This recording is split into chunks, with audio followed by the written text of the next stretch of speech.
Apple released the new iPad 10 Gen and also their updated iPad Pro models today. I've been wanting iPad for a very long time now. I did try the iPad Air when it was released, but I returned it because I felt it was not the best valued iPad for me. Since then, the search continued for the best iPad for me. Now with the introduction of iPad 10th Gen and iPad Pro models, I am reconsidering getting myself one. But the decisions that Apple has made for their iPad confuses the heck out of me. So I'm seeking your help to get some clarity and help me decide which iPad should I get. Okay, before I discuss my requirements and my options, let's quickly recap what Apple released today, which will be helpful down the road to decide among the iPads. Apple updated 2 of their iPad models today. First, the budget iPad or the iPad 10 Gen.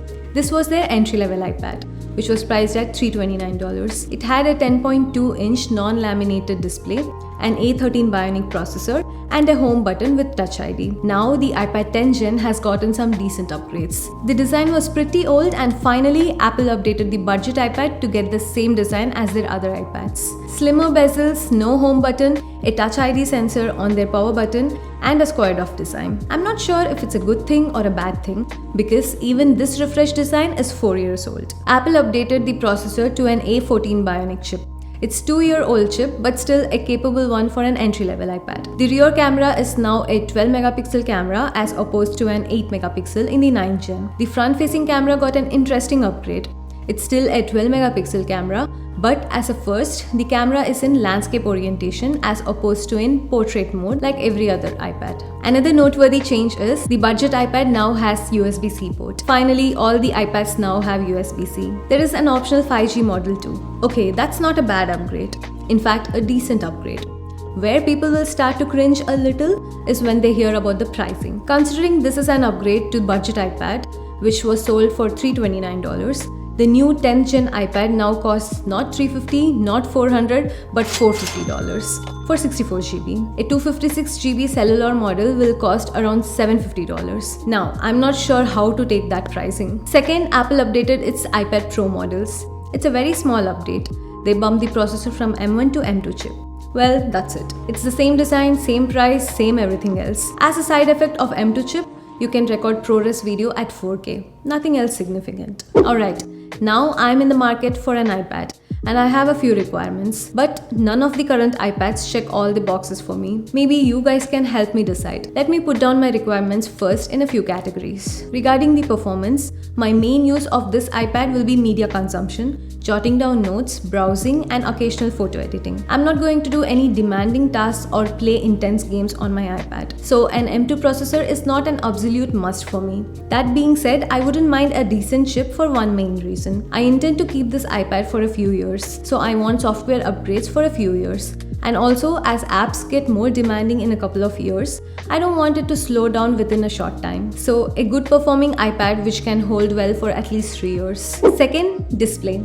Since media consumption and light photo editing are the main use case for me, I need a good display, decent resolution, and larger screen size. I don't mean 12.9-inch iPad, but at least a 10.9-inch. So iPad mini is out. The high refresh rate display is also not a must for me. The iPad 10 Gen now has a 10.9-inch screen, but the screen itself is of low quality. It's a non-laminated display and does not support a white color P3 display. Third, storage.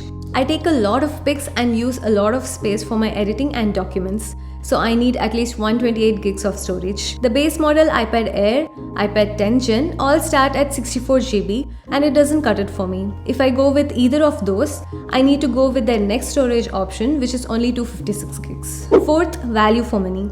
Okay, this is the most important criteria for me. See that I mentioned value for money instead of budget. That's because I'm flexible regarding the price, but I'm particular about what that money brings to the table for me. If the iPad 10 Gen is giving 80% value for money over say Air which gives 50% value for money, I would still pick the iPad 10 Gen, trading off my other needs a little. If Apple did update the iPad 10 Gen at the same price point of $329 as last year, that would have been my iPad of choice because it has an average display at good size and decent chip and good design. So basically it can do 80% of what an iPad Pro does for me at less than half the price. That would have been a good deal. but now it costs $450 and it's a mix. Also, the iPad has some weird quirks. It has a USB-C port but supports Apple Pencil Gen 1, which has a lightning connector for charging. So I will need a separate adapter to even charge the pencil. And the keyboard that Apple is selling for this iPad is another $250.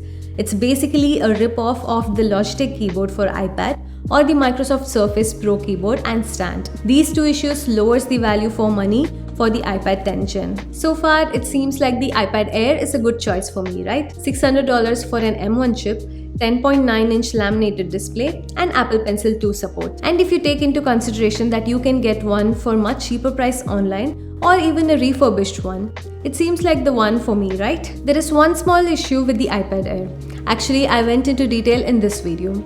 In short, since I need at least 128 gigs, the only option with iPad Air is to go with 256 gigs model, which is priced at $750. If I spend just $50 more for the iPad Pro 11-inch, I can get an M2 processor, ultra-wide camera, Thunderbolt port, Face ID, high refresh rate screen, flash, LiDAR, better speakers, and longer OS updates. In my opinion, you get more out of your money for 128GB iPad Pro versus a 256GB iPad Air. The ideal iPad for me would have been the following: a 10.9-inch laminated P3 display, M1 chip processor, single camera system, 128GB storage option, Thunderbolt port, Touch ID, no Face ID, and a dual speaker system for $650. It's basically a hybrid between iPad Air and iPad Pro 11-inch. It's an iPad Air with 128GB and Thunderbolt port, or iPad Pro minus M2 chip, ultra-wide camera, LiDAR scanner, Face ID,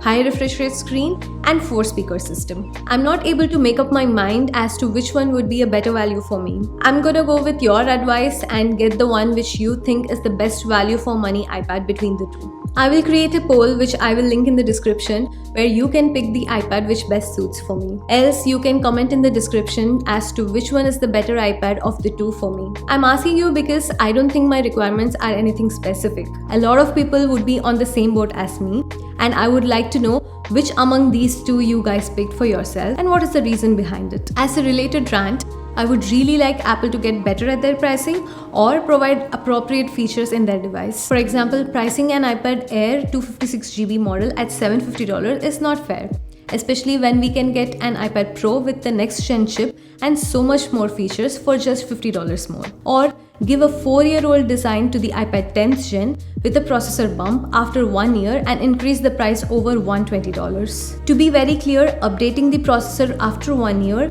that too with a 2-year-old chip and a 4-year-old design, is not an upgrade, it's an update. Charging extra for that is even more preposterous. Anyways, let me know your thoughts as well in the comments below.